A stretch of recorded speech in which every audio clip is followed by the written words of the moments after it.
Estoy con Karina Duvniak, espero no equivocarme al pronunciar el apellido, del grupo de padres adoptivos y en espera de la ciudad de Rosario.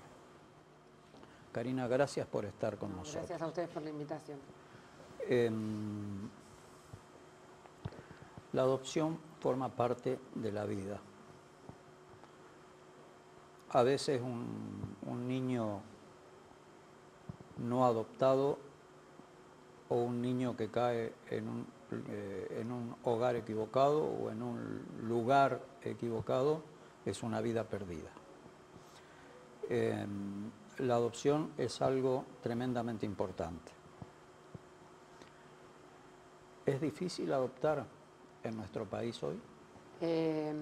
Mira, la palabra difícil, yo sé que la usa todo el mundo, que por ahí hay mucha queja con respecto a los requisitos, pero yo te diría que la adopción se complica en tanto yo tenga un niño idealizado y se facilita en cuanto yo lo acerque al niño real.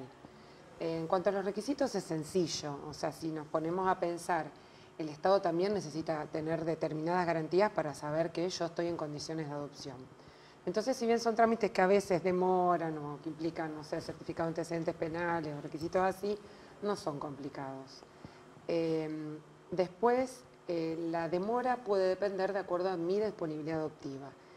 Y ¿Qué significa eso? ¿Qué significa? Que yo en el momento de la inscripción tengo que llenar un formulario y ahí muy, digamos, de manera muy, no sé cómo decirte, esquematizada, uno tiene que poner hasta tanta edad, si acepta hermanos, si acepta patologías.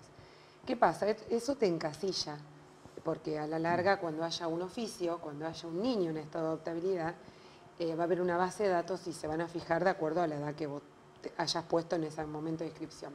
Por eso nosotros tratamos de que la gente revea, la gente que se inscribe, que revea que por ahí poniendo edades más chicas o que revea el concepto de lo que es un niño grande, un niño de mediana edad. Porque de eso va a depender la espera, que se visualice lejos de ese bebé ideal que va a llegar en brazos y que yo teóricamente voy a moldear como quiera, a un niño que ya tiene historia, porque los bebés incluso tienen historia. Entonces, pensar la adopción como una continuidad de historias, visualizarse con niños más grandes, con grupos de hermanos, o sea, porque de eso va a depender también la espera. Pero, a ver, hay un antes y un después. Esto lo hablábamos fuera de cámara hace un rato, en cuanto a la estructura legal. Ahora, durante mucho tiempo hubo papás latentes que querían adoptar y se quejaban de los años que debían esperar.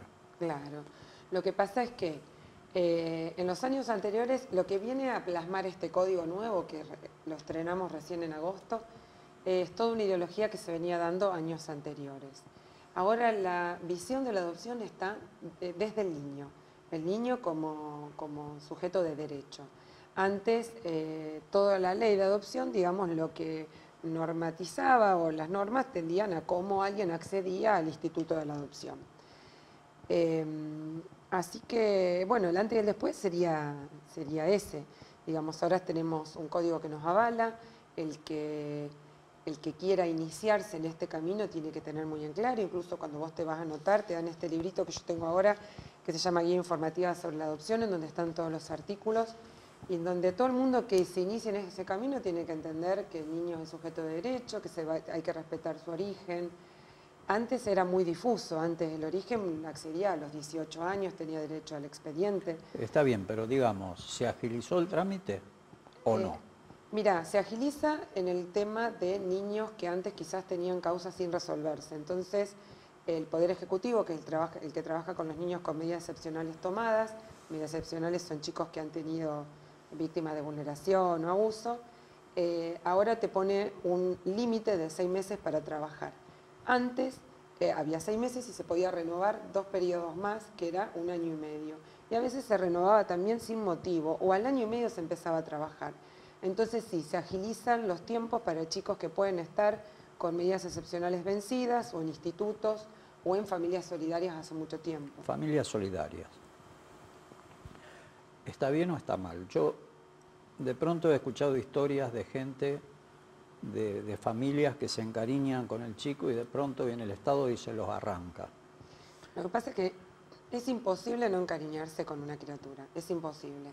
Pero sí, yo doy el voto súper positivo a Familia Solidaria. Yo tengo 2 niños adoptados con 7 años de diferencia cada uno, con 2 paradigmas diferentes, y tengo experiencias muy lindas con las familias solidarias en donde en los 2 casos se dio una transición. Con el más grande quizá un poco más abrupta porque la entrega fue de un día para el otro, pero nosotros con la familia seguimos en contacto. Y con la más chiquitita hubo una transición de adaptación, de conocerse la familia, y yo digo que gané una familia. No hubo un corte. En tanto esté bien hecha, en tanto la gente que se postula esté evaluada, se trabaje la transitoriedad y se lo haga desde el amor, sí es positivo, porque hay que pensarlo, que la familia solidaria evita que un chico esté institucionalizado. Sí, pero también se corre un riesgo, pienso. Sí. Corregime si estoy equivocado. Si la permanencia de ese chico en la familia solidaria se extiende en el tiempo, se forma un vínculo muy fuerte. Por supuesto. Nosotros inclusive en años anteriores hemos defendido familias solidarias que habían consolidado un vínculo. De hecho, nuestro grupo en el 2009 se origina con 2 familias solidarias con los plazos vencidos y tuvimos que resignar nuestra voluntad, digamos, de adopción para entender que ese niño ya decía mamá y papá, esa familia. Claro. Entonces nosotros, lejos de pensar, ahí hay un niño que podemos tener, pensábamos, no, este chico hace 3 años que está acá, se tiene que quedar acá. Bueno, entonces se tiene que establecer un término, un tiempo. Lo que hay que hacer ahora es pedir que se respeten los tiempos, porque ahora tenemos tiempos. Entonces ahora en 6 meses se tiene que resolver. Sabemos que para algunas situaciones son complejas, son complejos 6 meses, pero seguro, cuando hay un vínculo generado, sí. Pero trabajando en tiempo y forma y trabajando la transitoriedad yo digo, no es para cualquiera, es para el que tenga, digamos, la capacidad de dar amor incondicionalmente. Hay algo que es muy importante, Karina, ¿vos me vas a permitir que yo lea algo? Sí. Es un breve párrafo de un escrito de la doctora Mirta Gellman, que para mí es extraordinario el escrito. Y bueno, obviamente todo lo que escribe Mirta es bueno.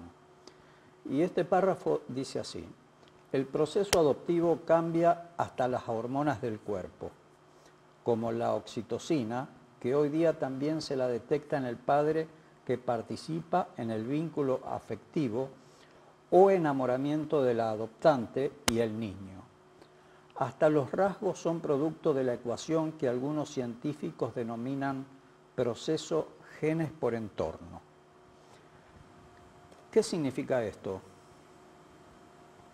Significa, como dice Mirta en todo el artículo, yo recomendé, creo que en un programa anterior, la lectura de este artículo, significa que el chico se amolda psíquicamente, espiritualmente y biológicamente a la figura de los padres adoptivos. ¿Vos podés dar fe de esto? Pero seguro, nosotros decimos, no tendrá tus ojos, pero tendrá tu mirada. Y seguro, además somos los mayores defensores de que los vínculos se construyen. Por eso no es que estamos en contra de que un niño permanezca en su grupo de origen, sino que decimos que cuando hay relaciones que no se pueden sostener, no se fuercen vínculos donde no los hay, o no se traten de generar solamente por estar en el árbol genealógico. La familia adoptiva, la adopción, significa la continuidad en la historia de un chico y empezar a construir otra historia juntos, la misma que venía, pero ya con el derecho a estar en una familia donde se lo respete, donde se lo cuide. Así que no, seguro, nosotros somos defensores de esa idea. No sé si es una pregunta, te doy pie para una opinión. No hay hijos biológicos, ni hay hijos adoptivos. Hay hijos. Sí. E incluso, diría más, si un hijo biológico no es adoptado, no termina siendo un hijo completamente. ¿Coincidís? Sí, además ahora ya, con el correr de estos años, ya hay más como bibliografía o gente que lo defiende, los vínculos se construyen. Sí, es así como vos decís. O sea, como hablábamos... Todos tenemos que adoptar a nuestros hijos. Exactamente, porque y hay a padres veces- que no, lamentablemente, tienen hijos biológicos, pero no los adoptan como hijos. Seguro, y además con las experiencias sinceras de paternidad, hay mamás que no establecen el vínculo de entrada. Así como esta, la que establece desde su embarazo el vínculo, hay mamás que se sienten ajenas a la maternidad, quizás esa adopción a su hijo biológico empieza a los 3, a los 4 meses, y donde más está claro es en la paternidad, que también dicen a veces el papá, no siempre adopta al niño, a su hijo biológico desde el momento que nace. Es todo un proceso. Incluso yo diría más, a ver si vos coincidís con esto, a veces el vínculo afectivo, el amor es más fuerte entre padres e hijos adoptivos que entre padres e hijos biológicos. También puede ser. Por una serie de factores. No te olvides que a veces, por eso a veces nos puede jugar en contra la idealización, pero el hijo adoptivo es un hijo muy esperado. Entonces podemos pecar, digamos, de exceso de amor, de falta de límites, nos pueden pasar un montón de cosas, pero son hijos esperados, son muy deseados. Karina, no me quiero dejar pasar esta pregunta porque tengo muchas, pero anda dando vuelta por allí la productora y enseguida nos va a empezar a hacer señas. ¿Qué siente una mujer que desea ser madre y no puede tener hijos? Mira, es un sentimiento, digamos, muy particular, o ¿cómo te lo puedo describir? Uno pasa por miles de etapas. Primero tiene que hacer el duelo de que su hijo no va a nacer de su panza. Hay algunas que le cuesta más y otras que le cuesta menos, porque depende de su historia familiar y de su historia cultural. Entonces vas a pasar por enojos y dicho por muchas mamás. Hay días que ves todos cochecitos, hay días que ves todas panzas y eso te genera mucha angustia. Pero cuando uno empieza a entender que la maternidad puede pasar por otro lado, se hace, digamos, más liviano. Se hace más liviano participando de grupos, informándose, leyendo las experiencias. Cuanto vos más en soledad vivas esas experiencias, más te va a costar, más te va a doler. Gracias a Dios en todo el tema, tanto de fertilización o como adopción, vivimos en una época en donde ahora se habla más, ya no se esconden más determinadas situaciones. Entonces, si bien a veces no se habla para que no genere más ansiedad la pregunta del otro, se habla más. Ahora no existe más la adopción en donde se esconda que el niño es adoptado. Bueno, esa pregunta te la quería hacer, pero antes quiero hacerte otra. ¿Qué siente una mujer cuando finalmente es madre adoptiva? La mujer y el papá, no dejemos afuera al papá. No, bueno, la felicidad es una cosa indescriptible. Pero siempre me acuerdo de una amiga mamá adoptiva, que yo le pregunté y me dijo, nada, es lo mismo que si lo hubieses tenido en la panza, te olvidás. Y dicho y hecho, no hay nada que yo en lo cotidiano vuelva atrás y diga, no nació de mi panza, es mi hijo. Yo recuerdo cuando era chico o joven que decir, uy, mirá, es adoptado, era un horror, no sé cómo describirlo. Incluso padres que ocultaban Sí. que el chico era adoptado y por ahí el chico recibía un golpe tremendo cuando se enteraba por otro lado. Es que la adopción, así como todo, fue cambiando de paradigma. No te olvides que durante un montón de tiempo era una cuestión, una estigmatización, que la mujer no pudiera ser mamá, que no le pudiera dar un hijo a su marido, y además, sí, era como que ni la familia tenía que enterarse. Yo conozco casos de chicos que hoy tienen 20 años más o menos y la familia, los abuelos se resistían, después todo se acomodaba, pero uno tiene todavía al día de hoy que vencer un montón de prejuicios de vaya a saber qué historia tienen. Entonces ya no existe más esa adopción oculta en donde no tenía nada que decirle, donde va a saber la verdad cuando pregunte. Hay también ahora notas interesantes en donde no existe más el cuando pregunte. ¿Por qué cuando pregunte? No, la historia se cuenta desde siempre. El chico incorpora, de acuerdo a la edad, lo que puede. Nunca hablando de historias complicadas que le vayan a hacer daño, pero uno cuenta la verdad desde el origen. Y el chico va incorporando lo que puede. A medida que va creciendo va a ir haciendo una pregunta más compleja. Claro. Pero nunca decir cuando pregunte, y menos mentir. Seguro. Vos lo acabás de decir. Estaba el viejo prejuicio ese, uy, ¿quién serán los padres?